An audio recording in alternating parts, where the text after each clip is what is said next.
أعوذ بالله من الشيطان الرجيم. بسم الله الرحمن الرحيم. ألف لام را، تلك آيات الكتاب المبين. إنا أنزلناه قرآنا عربيا لعلكم تعقلون. نحن نقص عليك أحسن القصص بما أوحينا إليك هذا القرآن وإن كنت من قبله لمن الغافلين. إذ قال يوسف لأبيه يا أبت إني رأيت 11 كوكبا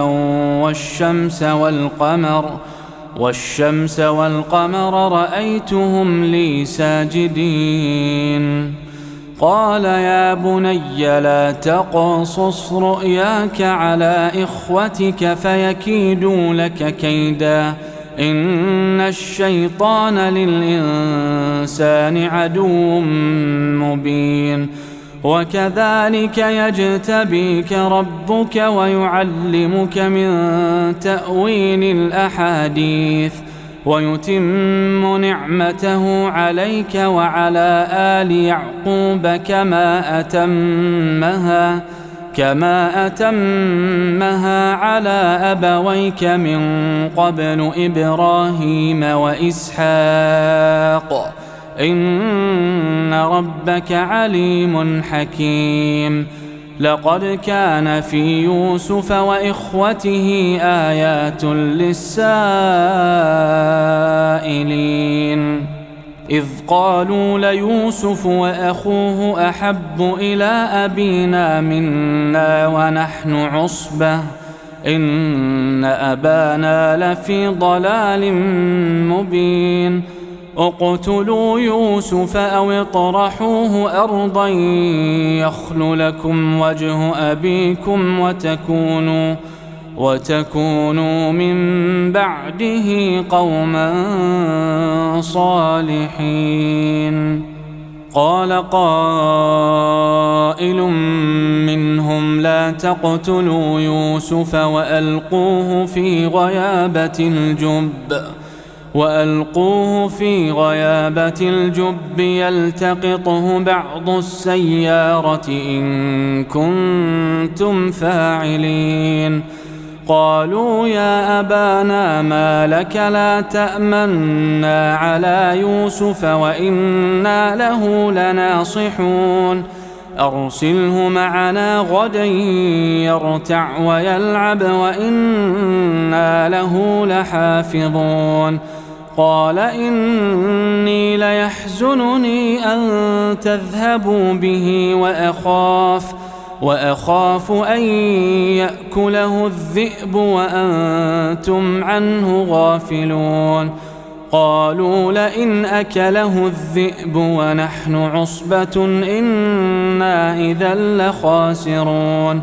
فلما ذهبوا به وأجمعوا أن يجعلوه في غيابة الجب وأوحينا إليه لتنبئنهم بأمرهم هذا وهم لا يشعرون.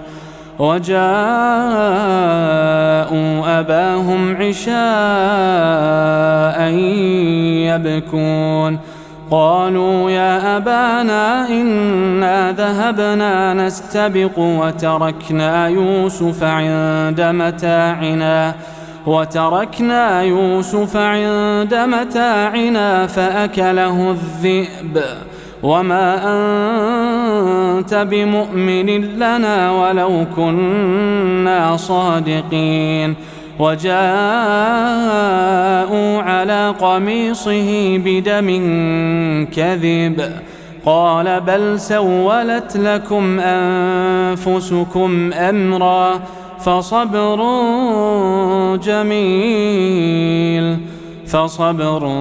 جميل والله المستعان على ما تصفون. وجاءت سيارة فأرسلوا واردهم فأدلى دلوه قال يا بشرى هذا غلام وأسروه بضاعة والله عليم بما يعملون وشروه بثمن بخس دراهم معدودة وكانوا فيه من الزاهدين. وقال الذي اشتراه من مصر لامرأته أكرمي مثواه عسى أن ينفعنا أو نتخذه ولدا وكذلك مكنا ليوسف في الأرض ولنعلمه من تأويل الأحاديث والله غالب على أمره ولكن أكثر الناس لا يعلمون.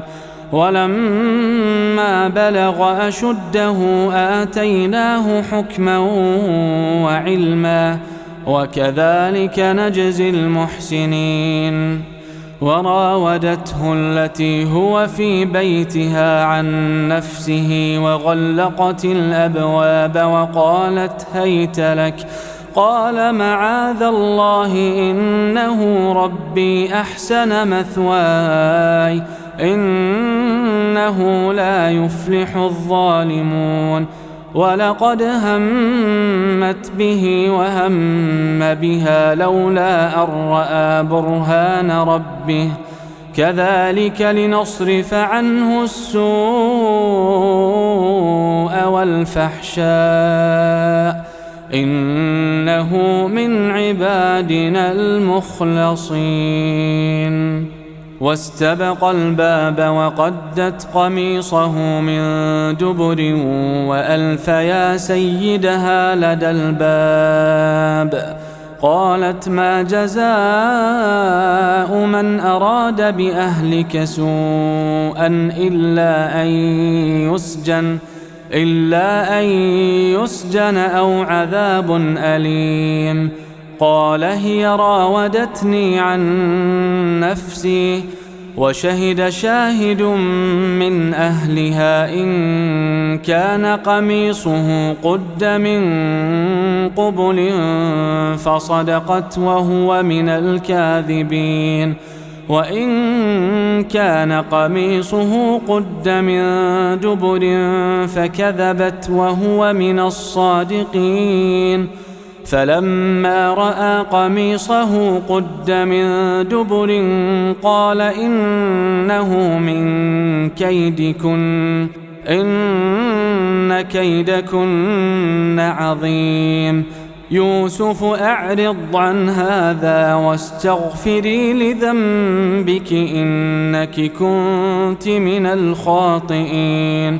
وقال نسوة في المدينة امرأة العزيز تراود فتاها عن نفسه قد شغفها حبا إنا لنراها في ضلال مبين.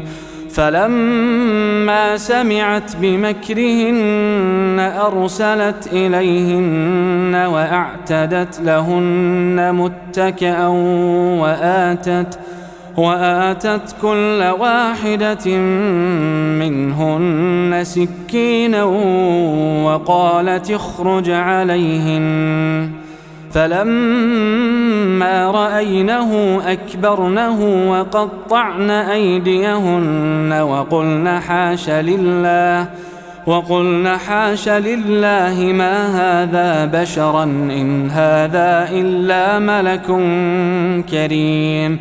قالت فذلكن الذي لمتنني فيه ولقد راودته عن نفسه فاستعصم ولئن لم يفعل ما آمره ليسجنن وليكون من الصاغرين. قال رب السجن أحب إلي مما يدعونني إليه وإلا تصرف عني كيدهن أصب إليهن وأكن من الجاهلين فاستجاب له ربه فصرف عنه كيدهن إنه هو السميع العليم ثم بدا لهم من بعد ما رأوا الآيات ليسجننه حتى حين ودخل معه السجن فتيان قال أحدهما إني أراني أعصر خمرا وقال الآخر إني أراني أحمل فوق رأسي خبزا تأكل الطير منه نبئنا بتأويله إنا نراك من المحسنين قال لا يأتيكما طعام ترزقانه إلا نبأتكما بتأويله قبل أن يأتيكما ذلكما مما علمني ربي إني تركت ملة قوم لا يؤمنون بالله وهم بالآخرة هم كافرون واتبعت ملة آبائي إبراهيم وإسحاق ويعقوب ما كان لنا أن نشرك بالله من شيء ذلك من فضل الله علينا وعلى الناس ولكن أكثر الناس لا يشكرون يا صاحبي السجن أأرباب متفرقون خير أم الله الواحد القهار ما تعبدون من دونه إلا أسماء سميتموها أنتم وآباؤكم ما أنزل الله بها من سلطان إن الحكم إلا لله أمر ألا تعبدوا إلا إياه ذلك الدين القيم ولكن أكثر الناس لا يعلمون يا صاحبي السجن أما أحدكما فيسقي ربه خمرا وأما الآخر فيصلب فتأكل الطير من رأسه قضي الأمر الذي فيه تستفتيان وقال للذي ظن أنه ناج منهما اذكرني عند ربك فأنساه الشيطان ذكر ربه فلبث في السجن بضع سنين وقال الملك إني أرى 7 بقرات سمان يأكلهن 7 عجاف و7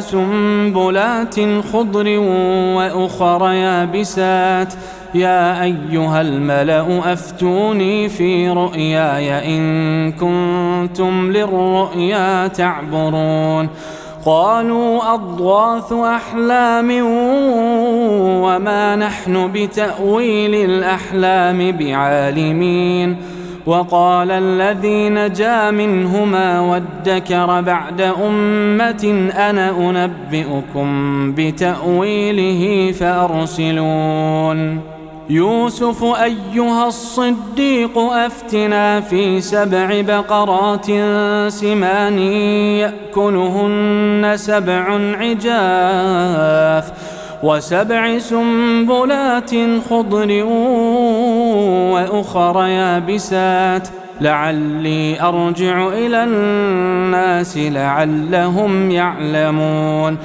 قال تزرعون 7 سنين دأبا فما حصدتم فذروه في سنبله إلا قليلا إلا قليلا مما تأكلون ثم يأتي من بعد ذلك 7 شداد يأكلن ما قدمتم لهن إلا قليلا مما تحصنون ثم يأتي من بعد ذلك عام فيه يغاث الناس وفيه يعصرون وقال الملك ائتوني به فلما جاءه الرسول قال ارجع إلى ربك فاسأله ما بال النسوة اللاتي قطعن أيديهن إن ربي بكيدهن عليم قال ما خطبكن إذ راوتن يوسف عن نفسه قلنا حاش لله ما علمنا عليه من سوء قالت امرأة العزيز الآن حصحص الحق أنا راودته عن نفسه وإنه لمن الصادقين ذلك ليعلم أني لم أخنه بالغيب وأن الله لا يهدي كيد الخائنين وما أبرئ نفسي إن النفس لأمارة بالسوء إلا ما رحم ربي إن ربي غفور رحيم وقال الملك ائتوني به أستخلصه لنفسي فلما كلمه قال إنك اليوم لدينا مكين أمين قال اجعلني على خزائن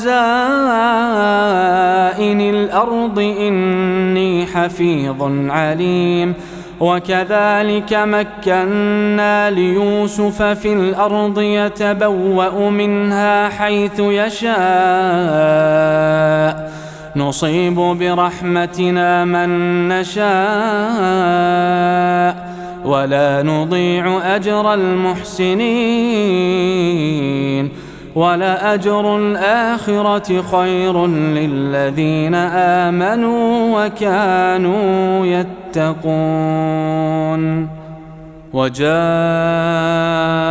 إخوة يوسف فدخلوا عليه فعرفهم وهم له منكرون ولما جهزهم بجهازهم قال ائتوني بأخ لكم من أبيكم ألا ترون أني أوفي الكيل وأنا خير المنزلين فإن لم تأتوني به فلا كيل لكم عندي ولا تقربون قالوا سنراود عنه أباه وإنا لفاعلون وقال لفتيانه اجعلوا بضاعتهم في رحالهم لعلهم يعرفونها إذا انقلبوا إلى أهلهم لعلهم يرجعون فلما رجعوا إلى أبيهم قالوا يا أبانا منع منا الكيل فأرسل معنا أخانا نكتل وإنا له لحافظون قال هل آمنكم عليه إلا كما أمنتكم على أخيه من قبل فالله خير حافظا وهو أرحم الراحمين ولما فتحوا متاعهم وجدوا بضاعتهم ردت إليهم قالوا يا أبانا ما نبغي هذه بضاعتنا ردت إلينا ونمير أهلنا ونحفظ أخانا ونزداد كيل بعير ذلك كيل يسير قال لن أرسله معكم حتى تؤتون موثقا من الله لتأتونني به إلا أن يحاط بكم فلما آتوه موثقهم قال الله على ما نقول وكيل. وقال يا بني لا تدخلوا من باب واحد وادخلوا من أبواب متفرقة وما أغني عنكم من الله من شيء إن الحكم إلا لله عليه توكلت وعليه فليتوكل المتوكلون. ولما دخلوا من حيث أمرهم أبوهم ما كان يغني عنهم من الله من شيء إلا حاجة في نفس يعقوب قضاها وإنه لذو علم لما علمناه ولكن أكثر الناس لا يعلمون. ولما دخلوا على يوسف آوى إليه أخاه قال إني أنا أخوك فلا تبتئس بما كانوا يعملون. فلما جهزهم بجهازهم جعل السقاية في رحل أخيه ثم أذن مؤذن أيتها العير إنكم لسارقون. قالوا وأقبلوا عليهم ماذا تفقدون قالوا نفقد صواع الملك ولمن جاء به حمل بعير وأنا به زعيم. قالوا تالله لقد علمتم ما جئنا لنفسد في الأرض وما كنا سارقين. قالوا فما جزاؤه إن كنتم كاذبين. قالوا جزاؤه من وجد في رحله فهو جزاؤه كذلك نجزي الظالمين. فبدأ بأوعيتهم قبل وعاء أخيه ثم استخرجها من وعاء أخيه كذلك كدنا ليوسف ما كان ليأخذ أخاه في دين الملك إلا أن يشاء الله نرفع درجات من نشاء وفوق كل ذي علم عليم. قالوا إن يسرق فقد سرق أخ له من قبل فأسرها يوسف في نفسه ولم يبدها لهم قال أنتم شر مكانا والله أعلم بما تصفون. قالوا يا أيها العزيز إن له أبا شيخا كبيرا فخذ أحدنا مكانه إنا نراك من المحسنين. قال معاذ الله أن نأخذ إلا من وجدنا متاعنا عنده إنا إذا لظالمون. فلما استيئسوا منه خلصوا نجيا قال كبيرهم ألم تعلموا أن أباكم قد أخذ عليكم موثقا من الله ومن قبل ما فرطتم في يوسف فلن أبرح الأرض حتى يأذن لي أبي أو يحكم الله لي وهو خير الحاكمين. ارجعوا إلى أبيكم فقولوا يا أبانا إن ابنك سرق وما شهدنا إلا بما علمنا وما كنا للغيب حافظين. واسأل القرية التي كنا فيها والعير التي أقبلنا فيها وإنا لصادقون. قال بل سولت لكم أنفسكم أمرا فصبر جميل. عسى الله أن يأتيني بهم جميعا إنه هو العليم الحكيم. وتولى عنهم وقال يا أسفا على يوسف وابيضت عيناه من الحزن فهو كظيم. قالوا تالله تفتأ تذكر يوسف حتى تكون حرضا أو تكون من الهالكين. قال إنما أشكو بثي وحزني إلى الله وأعلم من الله ما لا تعلمون. يا بني اذهبوا فتحسسوا من يوسف وأخيه ولا تيأسوا من روح الله إنه لا ييأس من روح الله إلا القوم الكافرون. فلما دخلوا عليه قالوا يا أيها العزيز مسنا وأهلنا الضر وجئنا ببضاعة مزجاة فأوف لنا الكيل وتصدق علينا إن الله يجزي المتصدقين.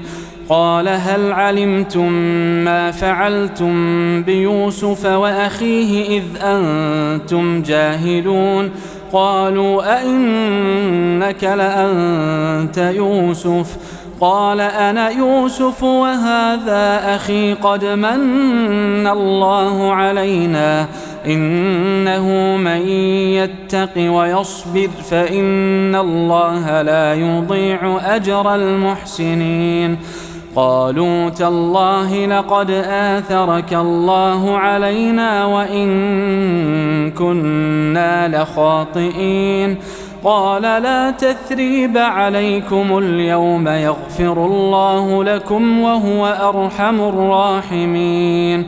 اذهبوا بقميصي هذا فألقوه على وجه أبي يأت بصيرا وأتوني بأهلكم أجمعين. ولما فصلت العير قال أبوهم إني لأجد ريح يوسف لولا أن تفندون.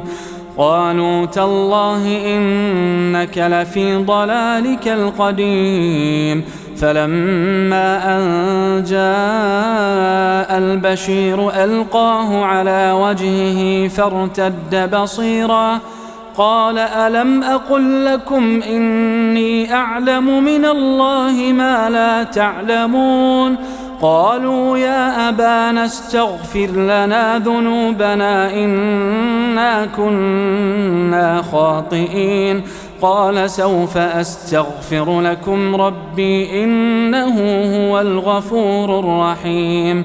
فلما دخلوا على يوسف آوى إليه أبويه وقال ادخلوا مصر إن شاء الله آمنين. ورفع أبويه على العرش وخروا له سجدا وقال يا أبت هذا تأويل رؤياي من قبل قد جعلها ربي حقا وقد أحسن بي إذ أخرجني من السجن وجاء بكم من البدو من بعد أن نزغ الشيطان بيني وبين إخوتي إن ربي لطيف لما يشاء إنه هو العليم الحكيم. رب قد آتيتني من الملك وعلمتني من تأويل الأحاديث فاطر السماوات والأرض أنت وليي في الدنيا والآخرة توفني مسلما وألحقني بالصالحين. ذلك من أنباء الغيب نوحيه إليك وما كنت لديهم إذ أجمعوا أمرهم وهم يمكرون وما أكثر الناس ولو حرصت بمؤمنين وما تسألهم عليه من أجر إن هو إلا ذكر للعالمين وكأين من آية في السماوات والأرض يمرون عليها وهم عنها معرضون وما يؤمن أكثرهم بالله إلا وهم مشركون أفأمنوا أن تأتيهم غاشية من عذاب الله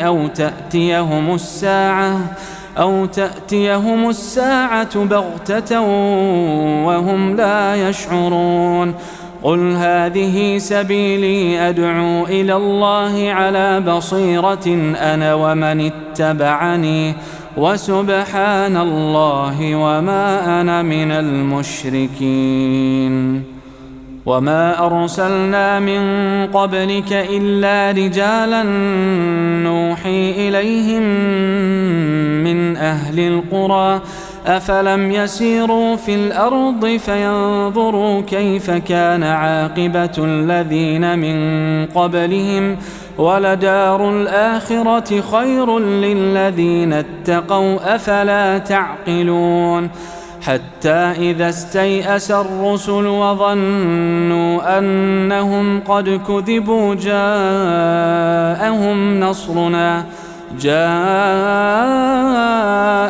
نصرنا فنجي من نشاء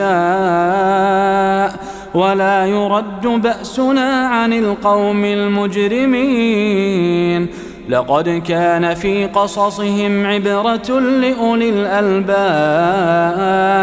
ما كان حديثا يفترى ولكن